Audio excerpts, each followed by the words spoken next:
ನಿನ್ನೆ ಅಂದರೆ 25/9/2025 ಗುರುವಾರ ನಾವೇನು ಹೋರಾಟ ಮಾಡಿದ್ದೀವಿ ಇದು ಇತಿಹಾಸದಲ್ಲಿ ಉಳಿಯುತ್ತೆ. ಯಾಕೆಂದರೆ ವಿದ್ಯಾರ್ಥಿಗಳ ಶಕ್ತಿ ಏನು ಅಂತೇಳಿ ನಿನ್ನೆ ನಾವು ಸರ್ಕಾರಕ್ಕೆ ತೋರಿಸಿದ್ದೀವಿ. ಅದು ಶಾಂತಿಯುತ ಪ್ರತಿಭಟನೆಯಿಂದ. ಅಂದರೆ ಸುಮಾರು ನಾನು 30,000-40,000 ಜನ ವಿದ್ಯಾರ್ಥಿಗಳು ಬಂದಿದ್ದಾರೆ ಅಂತ ಅಂದ್ಕೊಂಡಿದ್ವಿ. ಸುಮಾರು 50,000 ಜನ ವಿದ್ಯಾರ್ಥಿಗಳು ಒಂದು ಕಡೆ ಸೇರಿ ಒಂದು ಶಾಂತಿಯುತ ಪ್ರತಿಭಟನೆ, ಯಾರಿಗೇನು ಆಗದಿರ ಈ ಹೋರಾಟ ಯಶಸ್ವಿ ಆಗಬೇಕಂತಂದರೆ ಇದು ಎಲ್ಲ ಮೂಲ ಕಾರಣ ಯಾರಪ್ಪ ಅಂತಂದರೆ ಎಲ್ಲ ಸ್ಪರ್ಧಾತ್ಮಕ ಆಕಾಂಕ್ಷಿಗಳು. ಪ್ರತಿ ಒಬ್ಬರು ಆಕಾಂಕ್ಷಿಗಳು ಬರೀ ಧಾರವಾಡದಲ್ಲಿರೋರಲ್ಲ, ಬೇರೆ ಬೇರೆ ಜಿಲ್ಲೆಯಿಂದನೂ ಅಲ್ಲಿಗೆ ಸಾವಿರಾರು ಸಂಖ್ಯೆಯಲ್ಲಿ ಧಾರವಾಡ ಪ್ರತಿಭಟನೆಯಲ್ಲಿ ಭಾಗವಹಿಸಿದ್ರ ಎಲ್ಲ ವಿದ್ಯಾರ್ಥಿಗಳಿಗೂ ನಾನು ತುಂಬ ಹೃದಯ ಧನ್ಯವಾದ ಹೇಳೋಕ್ಕೆ ಇಷ್ಟಪಡ್ತೀನಿ. ಇದ್ರ ಜೊತೆಯಲ್ಲಿ ಎಲ್ಲ ಕೋಚಿಂಗ್ ಸಂಸ್ಥೆಗಳು ನಮ್ಮ ಒಂದು ಹೋರಾಟಕ್ಕೆ ಬೆಂಬಲ ಸೂಚಿಸಿದ್ದಾರೆ. ಅದರಲ್ಲಿ ಪ್ರಮುಖವಾಗಿ ಎಲ್ಲ ಕೋಚಿಂಗ್ ಇನ್ಸ್ಟಿಟ್ಯೂಟ್ಗೂ ನಾನು ಧನ್ಯವಾದ ಹೇಳೋಕ್ಕೆ ಇಷ್ಟಪಡ್ತೀನಿ. ಅದರಲ್ಲಿ Gurukul institute academy NM Patil ಸರ್ಗೆ ಒಂದು ಧನ್ಯವಾದ ಹೇಳೋಕ್ಕೆ ಇಷ್ಟಪಡ್ತೀನಿ. Classic academy Lakshman S Uppar ಸರ್ಗೆ, ಮತ್ತು ಆಫೀಸರ್ಸ್ ಅಡ್ಡ ಭರತ್ ಸರ್ಗೆ, ಗುರುದೇವ್ ಅಖಿಲ್ ಸರ್ಗೆ, ಚಿಗುರು ಇನ್ಸ್ಟಿಟ್ಯೂಟು ರಾಜೇಶ್ ಸರ್ಗೆ, ಸ್ಪರ್ಧಾ ಜೀನಿಯಸ್ ಸಿದ್ದಣ್ಣ ದಳ್ವಾಯ್ ಸರ್ಗೆ, ಅವ್ರಿಗೂ ಅಷ್ಟೇ ತುಂಬ ಬಂದು ಅವರು ಕೂಡ ಮಾತಾಡಿದ್ರು. IG ಅಕಾಡೆಮಿ ಈಶ್ವರಗಿರಿ ಸರ್ಗೆ, ಅವ್ರಿಗೂ ನಾನು ತುಂಬ ಹೃದಯದ ಎಲ್ಲ ವಿದ್ಯಾರ್ಥಿಗಳ ಕಡೆಯಿಂದ ಧನ್ಯವಾದ ಹೇಳೋಕ್ಕೆ ಇಷ್ಟಪಡ್ತೀನಿ. SB wisdom Sharanayya Bhandari Math sir ತುಂಬ ಅಂದರೆ ಈ ಹೋರಾಟಕ್ಕೆ ಸ್ಫೂರ್ತಿ ತುಂಬಿ ಹೋರಾಟ ನಡೆಸೋದಕ್ಕೆ ಎಲ್ಲ ರೀತಿಯಲ್ಲಿ ಬೆಂಬಲ ಸೂಚಿಸಿ ಎಲ್ಲ ನಮ್ಮ ಜೊತೆ ನಿಂತ್ಕೊಂಡು ಹೋರಾಟ ನಡೆಸ್ಕೊಟ್ಟಿದ್ದಾರೆ. ಅದಾದಮೇಲೆ ಶರಣ ಬಾಗೂರ್ ಸರ್, ಅದು ಗುರುಕುಲ ಅಕಾಡೆಮಿಯಿಂದ ಅಂದರೆ ಅವರು ಮೆಂಟರ್ಸ್ ಇದ್ದಾರೆ ಮತ್ತು ತುಂಬ ಒಳ್ಳೆ ಅಂದರೆ ನಮಗೆ ಸಪೋರ್ಟಿವ್ ಆಗಿ ನಿಂತ್ಕೊಂಡು ಎಲ್ಲ ಹಂತದಲ್ಲೂ ಸಾವಿರಾರು ಜನ ವಿದ್ಯಾರ್ಥಿಗಳು ಕರ್ಕೊಂಬರೋದ್ರಲ್ಲಿ ಇವರ ಪಾತ್ರ ತುಂಬ ಹೆಚ್ಚಿದೆ. ಯಾಕೆಂದರೆ ವಿದ್ಯಾರ್ಥಿಗಳು ಅಲ್ಲಿ ಶರಣ ಬಾಗೂರ್ ಸರ್ಗೆ ತುಂಬ ರೆಸ್ಪೆಕ್ಟ್ ಇದೆ ಮತ್ತು ಎಲ್ಲ ವಿದ್ಯಾರ್ಥಿಗಳು ತುಂಬ ಚೆನ್ನಾಗಿ ಅವರು ಕ್ಲಾಸಸ್ ಮಾಡ್ತಾರೆ, ಮೆಂಟರ್ಶಿಪ್ ಮಾಡ್ತಾರೆ. ಇವ್ರಿಗೂ ಅಷ್ಟೇ ನಾವು ಎಲ್ಲ ವಿದ್ಯಾರ್ಥಿಗಳ ಪರವಾಗಿ ಒಂದು ಧನ್ಯವಾದ ತಿಳಿಸೋಕ್ಕೆ ಇಷ್ಟಪಡ್ತೀವಿ. ಅದ್ರ ಜೊತೆಗೆ ಶರಣು ಬಾಗೂರ್ ಸರ್ ಆದಮೇಲೆ ಯುವರತ್ನ ಒಂದು ಅಕಾಡೆಮಿ ಇದೆ. ಏಕೆಂದರೆ ಅವ್ರ ಹತ್ರ ಹೋಗಿದ್ವಿ, ಬಸವರಾಜ್ ಬೆನಾಲತ್ ಅಂತೇಳಿ ಬಸವರಾಜ್ ಸರ್ಗೆ ಅವ್ರು ಹೋಗಿ ನಾವು ಯುವರತ್ನ ಕೋಚಿಂಗ್ ಇನ್ಸ್ಟಿಟ್ಯೂಟ್ಗೆ ಒಂದು ಮಾತು ಹೇಳಿದ್ದಕ್ಕೆ ಎಲ್ಲ ವಿದ್ಯಾರ್ಥಿಗಳು ಕಳಿಸ್ಕೊಟ್ಟು ಅವರು ಕೂಡ ನಮ್ಮ ಜೊತೆ ಒಟ್ಟಿಗೆ ನಿಂತ್ಕೊಂಡ್ರು. ಪಾಪ ಅವ್ರಿಗೆ ನಾವೇನು ಕೇಳಿಲ್ಲ, ಫಸ್ಟ್ ಟೈಮ್ ನಾವು ಇನ್ಸ್ಟಿಟ್ಯೂಟ್ಗೆ ಹೋಗಿದ್ದು, ನಮಗೆ ಸನ್ಮಾನ ಕೂಡ ಮಾಡಿದರು ಪಾಪ. ಮತ್ತು ವಿದ್ಯಾಕಾಶಿ ಇನ್ಸ್ಟಿಟ್ಯೂಟು ಅಲ್ಲಿ ಮಲ್ಲಿಕಾರ್ಜುನ್ ಗೌಡ ಪೊಲೀಸ್ ಪಾಟೀಲ್ ಸರ್ ಅವರು ನಮಗೆ ತುಂಬ ಸಪೋರ್ಟಿವ್ ಆಗಿ ನಿಂತ್ಕೊಂಡು ವಿದ್ಯಾಕಾಶಿಯಿಂದ ಎಲ್ಲ ವಿದ್ಯಾರ್ಥಿಗಳನ್ನ ಈ ಒಂದು ಹೋರಾಟಕ್ಕೆ ಭಾಗಿಯಾಗೋದಕ್ಕೆ, ಅವ್ರನ್ನ ಹೋರಾಟ ಯಶಸ್ವಿ ಆಗೋದಕ್ಕೆ ಅವರು ಮುಖ್ಯ ಕಾರಣ. ಮತ್ತು ರಾಷ್ಟ್ರಮ್ ಅಭಿಷೇಕ್ ಸರ್ ಅವರು ಅಷ್ಟೇ ಎಲ್ಲ ಪ್ರತಿಯೊಂದು ವಿದ್ಯಾರ್ಥಿನಿ ಹೋರಾಟಕ್ಕೆ ಏನಂದರೆ ಸಾವಿರಾರು ವಿದ್ಯಾರ್ಥಿಗಳು ಅವ್ರ ಕಡೆಯಿಂದ ಎಲ್ಲ ರೀತಿ ಬೆಂಬಲ ಸೂಚಿಸಿ ವಿದ್ಯಾರ್ಥಿನಿ ಕಳಿಸ್ಕೊಟ್ಟು ಈ ಹೋರಾಟ ಯಶಸ್ವಿ ಮಾಡಿಕೊಟ್ಟಿದ್ದಾರೆ. ಅದಾದಮೇಲೆ MG ಅಕಾಡೆಮಿ ಬನಶಂಕರಿ ಸರ್ ಅವರು ಕೂಡ ಎಲ್ಲ ವಿದ್ಯಾರ್ಥಿಗಳನ್ನ ಕಳಿಸ್ಕೊಟ್ಟು ಈ ಹೋರಾಟ ಯಶಸ್ವಿಯಾಗಿದೆ. ಅದಾದಮೇಲೆ ಮೇರು ರುದ್ರೇಶ್ ಮೇಟಿ ಸರ್ ಅವರು ಕೂಡ ಈ ಹೋರಾಟಕ್ಕೆ ಬೆಂಬಲ ಸೂಚಿಸಿ ಎಲ್ಲ ವಿದ್ಯಾರ್ಥಿಗಳನ್ನ ಹೋರಾಟಕ್ಕೆ ಕಳಿಸ್ಕೊಟ್ಟಿದ್ದಾರೆ. ಅವ್ರಿಗೆ ಎಲ್ಲ ವಿದ್ಯಾರ್ಥಿಗಳ ಕಡೆಯಿಂದ ಧನ್ಯವಾದ ಹೇಳ್ತಾ, ಮತ್ತು GK ಕ್ಲಾಸಸ್ ಮಾಡ್ತಾರೆ ಅಶೋಕ್ ಸರ್ ಅಂತೇಳಿ, ಅವರು ನಮಗೆ ಈ ಒಂದು ಹೋರಾಟಕ್ಕೆ ಬೆಂಬಲ ಸೂಚಿಸಿದ್ದಾರೆ, ಅವ್ರಿಗೂ ಧನ್ಯವಾದ ತಿಳಿಸ್ತಾ, ಮತ್ತು ಎಕ್ಸ್ಪರ್ಟ್ಸ್ ಶ್ರೀನಿವಾಸ್ ಸರ್ ಅವ್ರಿಗೂ ಅಷ್ಟೇ ನಾವು ಈ ಹೋರಾಟಕ್ಕೆ ಬೆಂಬಲ ಸೂಚಿಸ್ತೀವಿ. ಮತ್ತು ಈ ಒಂದು ಹೋರಾಟಕ್ಕೆ ಸಪೋರ್ಟ್ ಮಾಡಿದಂಥ ಅವ್ರಿಗೂ ನಾವು ಇದು ಮಾಡ್ತೀವಿ. ಮತ್ತು ಎಲ್ಲ ಲೈಬ್ರರಿ ಓನರ್ಸ್ಗೆ ಅವ್ರಿಗೂ ಅಷ್ಟೇ ಒಂದು ಲೈಬ್ರರಿ ಓನರ್ಸ್ ಏನಿದ್ದಾರೆ ಅವರು ತುಂಬ ಇಂಪಾರ್ಟೆಂಟು. ಎಲ್ಲ ಓನರ್ಸು ಅವರಿಗೆ ನಮಗೆ ಸಪೋರ್ಟ್ ಮಾಡಿ ಪ್ರತಿಯೊಂದು ಲೈಬ್ರರೀಸ್ಗೆ ಸುಮಾರು ಏನಿಲ್ಲ ಅಂದರೆ ಒಂದು 500 ಜನ ಹುಡುಗರು ವ್ಯಾಲೆಂಟಿಯರ್ಸ್ ಆಗಿ ಪ್ರತಿ ಲೈಬ್ರರಿಗೆ ಹೋಗಿ ವಿಸಿಟ್ ಮಾಡಿದ್ರೆ ಎಲ್ಲ ವ್ಯಾಲೆಂಟಿಯರ್ಸ್ಗೆ ಇವು ನನಗೆ ಎಲ್ಲದಕ್ಕೂ ಹೆಚ್ಚಾಗಿ ನನ್ನ ಅಣ್ಣ ತಮ್ಮಂದಿರ ಅಂತ ಭಾವಿಸ್ತೀನಿ ನಿಮಗೆ. ಯಾಕೆಂದರೆ ಹೋರಾಟ ಸಕ್ಸಸ್ ಆಗಬೇಕಂತಂದರೆ ನಿಮ್ಮ ಪರಿಶ್ರಮ ಸ್ವಲ್ಪ ಅಲ್ಲ, ಅತಿ ಹೆಚ್ಚು ಇದೆ ಅದು ಪಾತ್ರ. ಏನಂದರೆ ಬೆಳಗ್ಗೆ 6-7 ಗಂಟೆಗೆ ಸ್ಟಾರ್ಟ್ ಮಾಡಿದ್ರೆ ರಾತ್ರಿ 12 ಗಂಟೆ ತನಕ ನೀವು ಪ್ರತಿ ಲೈಬ್ರರಿಗೆ ಹೋಗಿ ವಿಸಿಟ್ ಮಾಡಿ ಎಲ್ಲ ವಿದ್ಯಾರ್ಥಿಗಳಿಗೆ ತಲುಪಿಸಿ ಎಲ್ಲ ವಿದ್ಯಾರ್ಥಿಗಳು ಕರ್ಕೊಂಬಂದು ಹೋರಾಟ ಯಶಸ್ವಿ ಆಗೋದಕ್ಕೆ. ಮತ್ತು ಇದು ಕಡಿಮೆ ಅಲ್ಲ, ಸುಮಾರು. ಮತ್ತು ಇನ್ನೊಂದೇನಪ್ಪ ಅಂದರೆ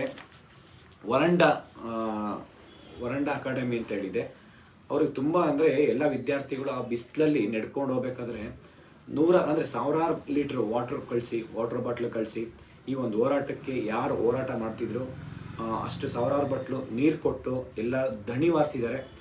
ವರಂಡ ಇನ್ಸ್ಟಿಟ್ಯೂಟ್ ಅಂದರೆ ಅಕಾಡೆಮಿಗೆ ಎಲ್ಲ ವಿದ್ಯಾರ್ಥಿಗಳ ಪರವಾಗಿ ಧನ್ಯವಾದ ಹೇಳೋಕ್ಕೆ ಇಷ್ಟಪಡ್ತೀನಿ. ಯಾಕೆಂದರೆ ನಾನು ನೋಡಿದೆ, ಅವರು ವಿಡಿಯೋ ಮಾಡಿ ಅವರೆಲ್ಲ ಪಾಪ ನೀರು ಕಳಿಸಿದರು. ಎಷ್ಟೊಂದು ಜನ ನೀರು ಊಟ ಇಲ್ದಿರ ಹೋರಾಟ ಯಶಸ್ವಿಗೊಳಿಸಿದ್ರು. ಮತ್ತು ಯಾವುದೇ ರೀತಿ ಒಬ್ಬರಿಗೆ ಏನೋ ತೊಂದರೆ ಆಗ್ದಿರ, ಮತ್ತು ಹೆಣ್ಮಕ್ಳು ಈ ಹೋರಾಟದಲ್ಲಿ ಅತಿ ಹೆಚ್ಚಿನ ಸಂಖ್ಯೆಯಲ್ಲಿ ಭಾಗವಹಿಸಿ ಈ ಒಂದು ಹೋರಾಟ ಯಶಸ್ವಿಗೊಳಿಸಿರ. ಮತ್ತು ಅದರಲ್ಲೂ ಹೆಣ್ಮಕ್ಳು ಸೇಫ್ಟಿ ಮೆಜರ್ಸು ತುಂಬ ಇಂಪಾರ್ಟೆಂಟ್ ಅಂತೇಳಿ ನಾವು ಪ್ರತಿ ಒಂದು ಹಂತದಲ್ಲೂ ಹೇಳಿದಾಗ ಪಾಪ ಎಲ್ಲ volunteers minimum 2-3 metre distance maintain ಮಾಡಿ ಅವರಿಗೆ ಸಪ್ರೇಟ್ ಲೈನ್ ಇತ್ತು. ಯಾರು ಹುಡುಗರ ಜೊತೆ ಹೆಣ್ಮಕ್ಳನ್ನ ಮಿಕ್ಸ್ ಮಾಡಿ ಹೋರಾಟ ಮಾಡಿರಲಿಲ್ಲ. ಹೆಣ್ಮಕ್ಳು ಸಪ್ರೇಟ್ ಲೈನು, ಅವ್ರದ್ದೇ ಆದ ಸಪ್ರೇಟ್ ಒಂದು ರೋಡಲ್ಲಿ ಏನಂದರೆ ಅವರೇ ಸಾವಿರಾರು ಸಂಖ್ಯೆಯಲ್ಲಿ ಹಿಂಗೆ ಲೈನ್ ನಿಂತ್ಕೊಂಡ್ರೆ ಅವ್ರು ಅದು ಎಷ್ಟು ದೊಡ್ಡ ಲೈನ್ ಇತ್ತಂತಂದರೆ ಅದನ್ನು ಬಿಲೀವ್ ಮಾಡೋಕ್ಕಾಗಲ್ಲ. ಅಷ್ಟು ದೊಡ್ಡ ಮಟ್ಟದ ಹೋರಾಟ ಆಗಿದೆ. ಬರೀ ನಮ್ಮದು ರಾಷ್ಟ್ರ ಮಟ್ಟಕ್ಕಲ್ಲ, ಅಂತಾರಾಷ್ಟ್ರ ಮಟ್ಟಕ್ಕೆ ನಮ್ಮ ಹೋರಾಟ ತಲುಪಿದೆ. ಇವತ್ತು ಇಂಟರ್ನ್ಯಾಷನಲಿ ಇವತ್ತು ಚರ್ಚೆ ಆಗ್ತಾ ಇದೆ ಅಂತಂದರೆ ನಮ್ಮ ಹೋರಾಟ. ಸರ್ಕಾರ ಯಾಕೆ ಎಚ್ಚೆತ್ಕೊತಾ ಇಲ್ಲ, ಯಾಕೆ ಒಂದು ಸ್ಟೇಟ್ಮೆಂಟ್ ಹೇಳ್ತಾ ಇಲ್ಲ ಅಂತ ಗೊತ್ತಾಗ್ತಾ ಇಲ್ಲ. ನಾನು ನಿಮಗೆ 6 ದಿನ ಮಾನ್ಯ ಮುಖ್ಯಮಂತ್ರಿ ಸಿದ್ದರಾಮಯ್ಯ ಸರ್ಗೆ ಮತ್ತು ಮಿನಿಸ್ಟರ್ಸ್ಗೆ, ಎಲ್ಲ ಮಿನಿಸ್ಟರ್ಸ್ಗೆ, ಸಚಿವ ಸಂಪುಟದಲ್ಲಿರೋ ಎಲ್ಲ ಮಿನಿಸ್ಟರ್ಸ್ಗೆ ಮನವಿ ಮಾಡ್ಕೊಂಡಿದ್ದೇನಪ್ಪ ಅಂತಂದರೆ ನಾಳೆನೇ ನೀವು ಚರ್ಚೆ ಮಾಡಿ ಇದ್ರ ಬಗ್ಗೆ. ಯಾಕೆಂದರೆ ಇದು ನೀವು ಏನೋ ಅಂದ್ಕೊಂಡಿದ್ದೀರಾ, ತಮಾಷೆ ಅಂತ ಅಂದ್ಕೊಂಡಿದ್ದೀರಾ. ಇದು ನಾವು ತಮಾಷೆಗಾಗಿ ಇಲ್ಲ ಏನೋ ಕಾಟಾಚಾರಕ್ಕಾಗಿ ಹೋರಾಟ ಮಾಡಿಲ್ಲ. ಈ ಹೋರಾಟ ಪ್ರಾಮಾಣಿಕವಾಗಿ ವಿದ್ಯಾರ್ಥಿಗಳಿಗೆ ಅನ್ಯಾಯ ಆಗ್ತಾ ಇದೆ. ಇದನ್ನು ನಾವು ಖಂಡಿಸಿ ಹೋರಾಟ ಮಾಡಿರೋದು. ಮಾನ್ಯ ಮುಖ್ಯಮಂತ್ರಿ ಸಿದ್ದರಾಮಯ್ಯ ಸರ್, ನೀವು ಕೊಟ್ಟಿರೋಂಥ ಹೇಳಿಕೆ, ನೀವು ಕೊಟ್ಟಿರೋಂಥ ಪತ್ರ, ಪೊಲೀಸ್ ಇಲಾಖೆ ಅಂದರೆ OBC SC STಗೆ 33 ವರ್ಷ, ಜನರಲ್ ಮೆರಿಟ್ಗೆ 30 ವರ್ಷ ಮಾಡ್ತೀನಿ ಅಂತ ಹೇಳಿ ಇವತ್ತು ಸಾವಿರಾರು ಜನ ವಿದ್ಯಾರ್ಥಿಗಳು ಓದೋಕೆ ಬಂದಿದ್ದಾರೆ. PSI 5 ವರ್ಷದಿಂದ ಯಾವುದೇ ನೇಮಕಾತಿ ಆಗಿಲ್ಲ. ಕನಿಷ್ಠ ಅಂತಂದ್ರೂ ನೀವು ಎಲ್ಲರಿಗೂ 545 ಮತ್ತು 490 ಬರ್ದಿದ್ದವ್ರಿಗೆ ಎಲ್ಲರಿಗೂ ಅವಕಾಶ ಮಾಡಿಕೊಟ್ಟು ಮಾನ್ಯ ಗೃಹ ಸಚಿವರಾದಂಥ ಪರಮೇಶ್ವರ್ ಸರ್ ಈ ಕೂಡಲೇ ನೇಮಕಾತಿ ಪ್ರಾರಂಭಿಸಿ. ಪೊಲೀಸ್ ಡಿಪಾರ್ಟ್ಮೆಂಟಲ್ಲಿ ಸಾವಿರಾರು ಹುದ್ದೆ ಖಾಲಿ ಇದೆ, 20,000ಕ್ಕೂ ಹೆಚ್ಚು ಹುದ್ದೆ ಖಾಲಿಗಳಿದ್ದಾವೆ. ಈ ಕೂಡಲೇ ನೇಮಕಾತಿ ಪ್ರಕ್ರಿಯೆ ಪ್ರಾರಂಭ ಮಾಡಿ. ಮತ್ತು ನೀವು ಮಧು ಬಂಗಾರಪ್ಪ ಸರ್ಗೆ ಶಿಕ್ಷಣ ಸಚಿವರಾಗಿ ನಾನು ನಿಮ್ಗೆ ಹೇಳ್ತಾ ಇದ್ದೀನಿ. ಯಾಕೆ ಅಂತಂದರೆ ನಿಮಗೆ ಹೇಳೋದ್ರಲ್ಲಿ ನೀವು ಏನಾದರೂ ಒಂದು ವಿಚಾರ ಮಾಧ್ಯಮದ ಮುಖಾಂತರ ತಲುಪಿಸ್ತೀನಿ ಅಂತಂದರೆ ಅದ್ರ ಫ್ಯಾಕ್ಟ್ಸ್ ಆ್ಯಂಡ್ ಫಿಗರ್ಸ್ ಏನಿದೆ ಫಸ್ಟ್ ತಿಳ್ಕೊಂಡು ಮಾತಾಡಿ. ಸುಮಾರು ನಿಮ್ಮ ಇಲಾಖೆಯಲ್ಲಿ 70,727 ಹುದ್ದೆ ಖಾಲಿ ಇದೆ. ಅಟ್ಲೀಸ್ಟ್ ನೀವು ಕನಿಷ್ಠ ಅಂತಂದರೆ ಒಂದು 30ರಿಂದ 35,000 ವೇಕೆನ್ಸಿನ ಈ ಕೂಡಲೇ ನೇಮಕಾತಿ ಪ್ರಕ್ರಿಯೆ ಪ್ರಾರಂಭ ಮಾಡಿ. ಇಲ್ಲ ಅಂತಂದರೆ ಮುಂದಿನ ಹೋರಾಟ ಯಾವ ರೀತಿ ಇರುತ್ತೆ ಅಂತಂದರೆ ನೀವು ಊಹೆ ಮಾಡೋಕ್ಕಾಗಲ್ಲ. ಪ್ರತಿ ಜಿಲ್ಲಾವಾರು ಹೋರಾಟ ಮಾಡ್ತೀವಿ ನಾವು. ಯಾವುದೇ ಕಾರಣಕ್ಕೂ ಈ ಹೋರಾಟ ನಿಲ್ಲಲ್ಲ. ನಾವು ಈ ಹೋರಾಟ ನಿಲ್ಲಿಸ್ಬೇಕಂತಂದರೆ ನಮ್ಮ ಬೇಡಿಕೆ ಈಡೇರಿಸಬೇಕು. ಕನಿಷ್ಠ ಅಂತಂದರೆ ಎಲ್ಲ ಇಲಾಖೆಯಿಂದ 5 ವರ್ಷ ನೀವು ವಯೋಮಿತಿ ಮಾಡಲೇಬೇಕು. ಯಾಕೆ ಅಂತಂದರೆ ವಿದ್ಯಾರ್ಥಿಗಳು ಎಲ್ಲರೂ ಸಫರ್ ಆಗಿದ್ದಾರೆ. ಎಲ್ಲ ವಿದ್ಯಾರ್ಥಿಗಳು ಒಗ್ಗಟ್ಟಾಗಿದ್ದೀವಿ. ಲಕ್ಷಾಂತರ ವಿದ್ಯಾರ್ಥಿಗಳು ನಾವು ಒಂದು ಕಡೆ ಸೇರ್ತೀವಿ. ನಾವು ನೆಕ್ಸ್ಟ್ ಟೈಮ್ ಸೇರ್ಬೇಕಂತಂದರೆ ಬರೀ ವಿದ್ಯಾರ್ಥಿಗಳಲ್ಲ, ಅವ್ರ ಜೊತೆ ಪೇರೆಂಟ್ಸ್ ಕೂಡ ಒಟ್ಟಾಗಿ ಒಗ್ಗೂಡಿಸ್ತೀವಿ ನಾವು. ಅದ್ರ ಜೊತೆ ಕನ್ನಡದ ಸಂಘಟನೆಗಳೇನಿದೆ ಅಷ್ಟು ಜನನ ಒಗ್ಗೂಡಿಸ್ತೀವಿ ನಾವು. ಮತ್ತು ರೈತರ ಪರ ಸಂಘಟನೆಗಳೇನಿದೆ ಅಷ್ಟು ಜನ ಒಗ್ಗೂಡಿಸ್ತೀವಿ. ಕರ್ನಾಟಕದಲ್ಲಿ ಯಾವ ರೀತಿ ಹೋರಾಟ ಮಾಡಬೇಕನ್ನೋ ತೋರಿಸ್ತೀವಿ. ಯಾಕೆ ಅಂತಂದರೆ ವಿದ್ಯಾರ್ಥಿಗಳನ್ನ ಯಾವುದೇ ಕಾರಣಕ್ಕೂ ಎದುರಾಕೊಳಕ್ಕೆ ಹೋಗಬೇಡಿ. ಈಗ ಆಲ್ರೆಡಿ ನಾವು ಧಾರವಾಡದಲ್ಲಿ ತೋರಿಸಿದ್ದೀವಿ. ಕನಿಷ್ಠ ಅಂತಂದರೆ 50,000 ವಿದ್ಯಾರ್ಥಿಗಳು ಒಂದು ಕಡೆ ಸೇರಿದ್ದಾರೆ. ಅರ್ಥ ಮಾಡ್ಕೊಳ್ಳಿ. ಸರ್ಕಾರ ಏನು ವೇಕೆನ್ಸಿ ಇದೆ 2,76,386 ವೇಕೆನ್ಸಿ ಕೂಡಲೇ ನೇಮಕಾತಿ ಪ್ರಕ್ರಿಯೆ ಮಾಡಿ. ಮತ್ತು ನಮಗೇನು ಸಪೋರ್ಟ್ ಮಾಡಿದ್ದಾರೆ, ನಮ್ಮ ಬೆನ್ನೆಲುಬಾಗಿ ನಿಂತ್ಕೊಂಡು ಅಕ್ಸ ಸಂಘಟನೆಗೆ ಬೆಂಬಲಿಸಿರೋರಿರ್ಬೋದು, ಈ ಹೋರಾಟ ಯಶಸ್ವಿಗೊಳಿಸೋದಕ್ಕೆ ನೀವೆಲ್ಲರೂ ಕಾರ್ಯಕಾರಣಿರ್ತೀರ.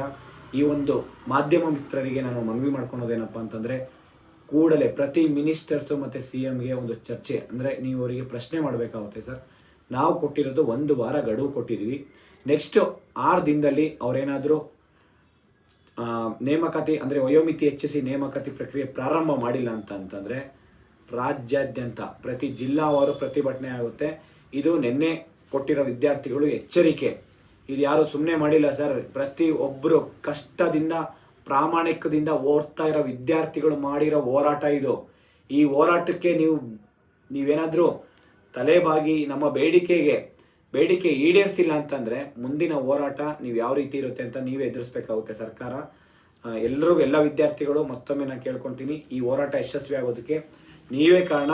ನಿಮ್ಮಿಂದನೇ ಈ ಒಂದು ಹೋರಾಟ ಯಶಸ್ವಿಯಾಗಿರೋದು. ಈ ಹೋರಾಟ ಯಾವುದೇ ಕಾರಣಕ್ಕೂ ನಿಲ್ಲಲ್ಲ. ಎಲ್ಲಿವರೆಗೂ ಅಂತಂದರೆ ನಮ್ಮ ಬೇಡಿಕೆ ಈಡೇರೋವರೆಗೂ ನಮ್ಮ ಹೋರಾಟ ಕಂಟಿನ್ಯೂಸ್ ಆಗಿರುತ್ತೆ. ಎಲ್ರಿಗೂ ಒಳ್ಳೆಯದಾಗಲಿ. Thank you. ನಮಸ್ಕಾರ.